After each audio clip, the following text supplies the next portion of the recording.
Кыргызстанга бир жакшы бийлик келер, анан албетте баарын оңдоор. Келер, 2 эмен жазылабы же 1 эмен? Азыр айтып берем. Эмнеге деп жазасыңар, ай, туугандар. Тамгасы биринчи башында, сөздүн башында келе турган болсо, анда тескери ээ болуп жазылат. Созулма ээлер сөзсүз түрдө тескери ээ болуп жазылат. Жана ошондой эле орус тилинен бизге келген сөздөр, чет элдик сөздөр ортосунда туруп калса дагы тескери ээ менен жазылган сөздөр бар. Мисалы үчүн аэродром, фаэтон деген сыяктуу сөздөр, улан удэ жана башка.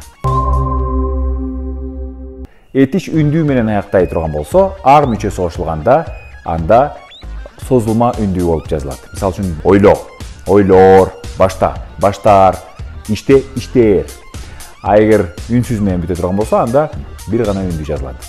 Бар, барар, кел, келер, сат, сатар.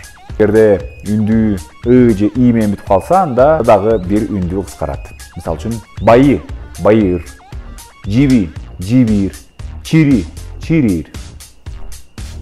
Жакты? Идеал. Дагы мен айтып берет элем.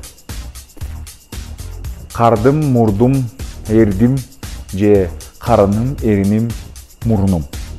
Экөө тең туура.